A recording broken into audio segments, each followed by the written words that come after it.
This is a single leg step down with a band on the knees. So I'm gonna show a couple reps and then I'm gonna go into detail about some tips and techniques and common mistakes I see with this exercise.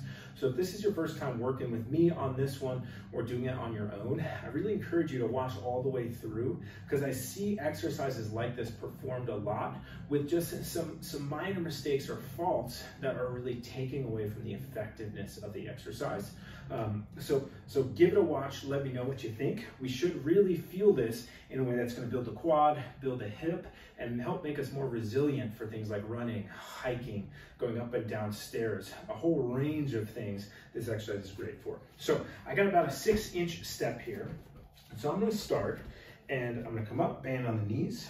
I'm going to place my hands here, I'll explain why in a second, and I'm going to slowly tap my heel down and come back up.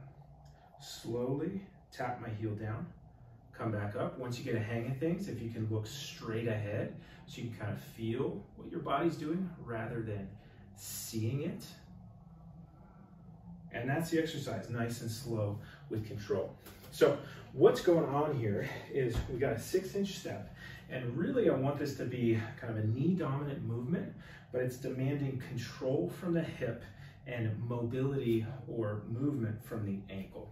So I got my hands here because usually the most common thing that I see is people want to reach for the ground. They want to get to the ground quicker, so they'll do this. They'll kind of shift their hips. And so that can be pretty subtle, that's pretty dramatic, but if I got my hands here, standing on flat ground, that's how I want it to feel throughout the exercise. So I'm here up on my step, feels the same, and then I'm on one leg, feels the same. What we'll often see people do is this or this, and I can feel that happening at my hips. This is called my greater trochanter. I can kind of feel it pushing into my hands here.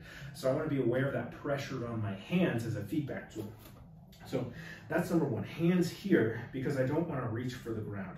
As I go up and down, I want to try. I can also look at where my waistline would be, the line of my shorts, looking in a mirror, whatever I need to do.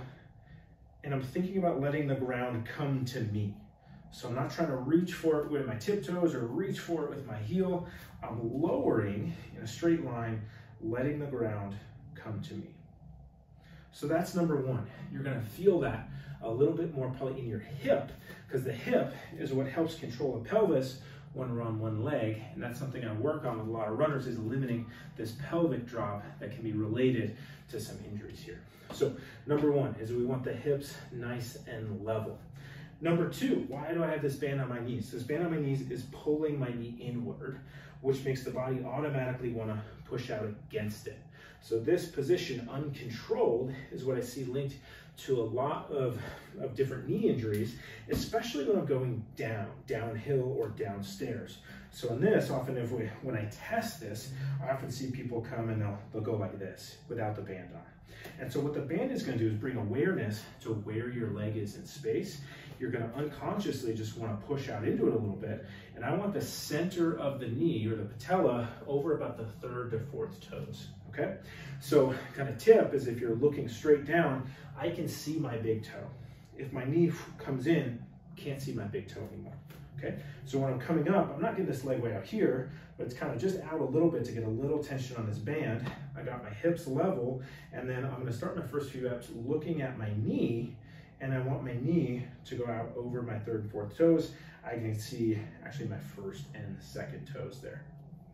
Okay, so those are faults 1 and 2, a hip shift or a knee wobble. The third is a hip rotation. So this is another way to kind of not use the hips, is I can kind of rotate.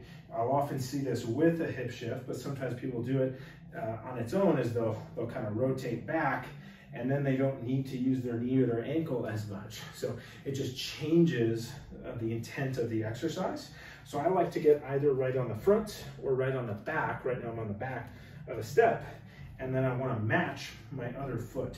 So naturally, I want to turn this foot out a little bit. So I need to come to square, which is there, and then I'm going to try and keep that throughout the exercise. And that's quite a bit harder for me. I feel that more in my hip than if I rotate just a few degrees with this toe pointing out. So I want feet square, hips square, okay? final one is if you don't have enough ankle mobility. So last year I hurt my ankle. This ankle's still a little stiff. I'm working on it. So when I'm here, as I go down, that's the end range of my ankle. I can't get to the floor here. 6 inches is too high for this ankle. So I got a couple options. Number one is I'm not gonna worry about it, and I'm gonna go as low as I can and come back up, because that's my range. If I go further, I lose my hip, okay? So this will actually help me to regain some ankle mobility, so only go as low as you can.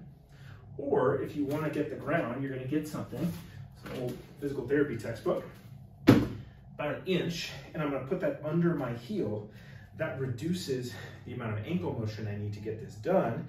And now I can come all the way to the ground without running into that end range of my ankle. And you can see it's quite a bit harder for me on this side. So this is something I often will throw in after me. You see my knees kind of wobbling. So my control on this leg after that ankle injury is a little bit impaired all the way through. So this is a good one for me to work on.